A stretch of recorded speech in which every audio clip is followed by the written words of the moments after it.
خاوند کو چاہیے جب بھی گھر میں داخل ہو باہر کے جھگڑے باہر ہی دفن کر کے آئے۔ گھر والوں کا اس میں کوئی قصور نہیں ہوتا کہ کسی کا قرض دینا ہے، کسی نے پریشان کیا ہوا ہے، کاروبار نہیں چل رہا ہے وغیرہ وغیرہ۔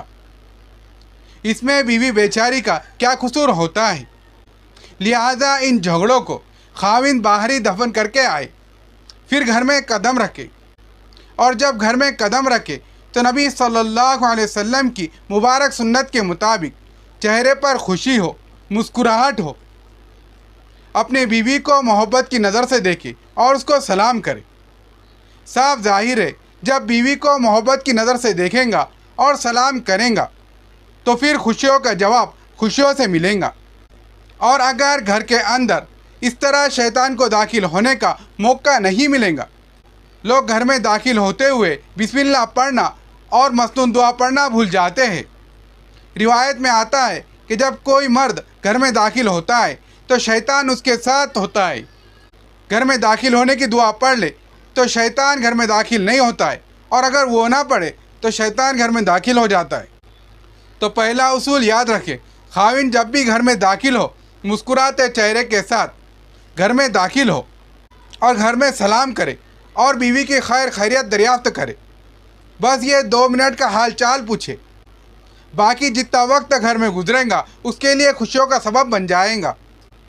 دوسری بات یہ ہے، گھر میں بیوی کوئی اچھے کام کرے تو خاوند اس کی تعریف کرے۔ مثلا کھانا اچھا بنایا، اس نے گھر کو صاف ستھرا رکھا، چیزوں کو اچھی طرح اور خوب اچھی طرح ترتیب دی، اور گھر دیکھنے میں بھی خوبصورت دکھ رہا ہے، ہر کام اپنے اپنے وقت پر مکمل ہے، تو خاوند کو چاہیے کہ بیوی کے اچھے کام کی تعریف کرے۔ اگر غلطی کی تنقید کرنے سے خاوند نہیں چکتا تو پھر تعریف کرنے سے کیوں چک جاتا ہے؟ یہ انسان کی فطرت ہے، جب وہ کوئی اچھا عمل کرے تو وہ چاہتا ہے کہ میری تعریف ہو۔ بیوی بھی جب گھر میں سارا دن کوئی کام کر رہی ہے اور اس لیے کر رہی ہے کہ میرے خاوند کا گھر اچھا ہو، ہر چیز وقت پر تیار ہو، تو اس کی محنت کا اتنا صلہ تو ملنا چاہیے کہ خاوند اپنی زبان سے چند تعریفیں جملے بول دے کہ ہاں یہ کام بہت اچھا ہے۔ مثلا آپ نے کھانا بہت اچھا بنایا، اب یہ کھانے کی تعریف کرنا سنت بھی ہے۔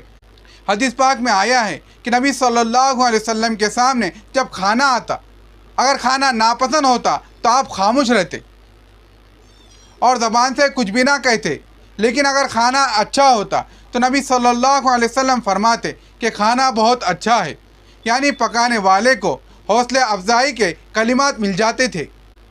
اسی طرح اگر گھر کے اور کام کاج ہے تو ان کام کاج کی بھی تعریف کرے کہ آپ نے میرے کپڑے وقت پر تیار کرے۔ جو اچھا کام ہے اس کو اچھا کہنے میں کیا رکاوٹ ہے؟ پتہ نہیں خاوندوں کی زبان کیوں بند ہو جاتی ہے، وہ اچھے کاموں کے بارے میں ایک لفظ نہیں بولتے، اور جہاں ذرا سی کمی کوتاہی نظر آتی ہے وہاں تنقید کرنے سے باز نہیں آتے۔ یہ انتہائی ناانصافی کی بات ہے، اور اسی ناانصافی کی وجہ سے گھر میں پریشانیاں آتی ہیں۔ اصول یہی ہے کہ اگر برے کام پر تنقید کرنی ہو تو اچھی کام کی تعریف بھی کرو۔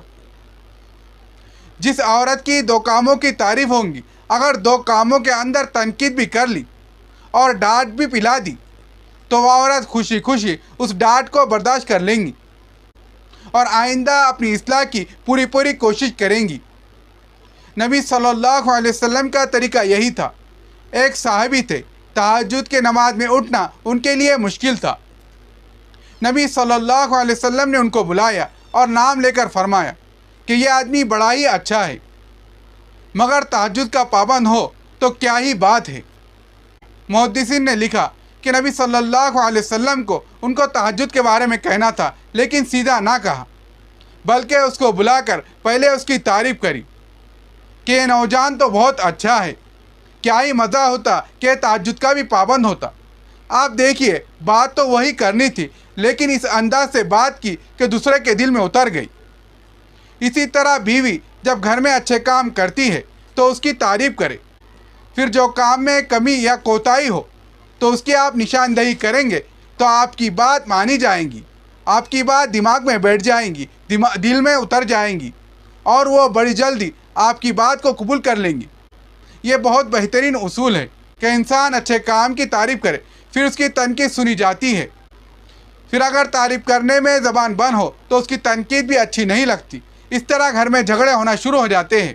بیوی کہتی ہے کہ اس کو تو میرے کاموں سے کوئی دلچسپی نہیں ہے،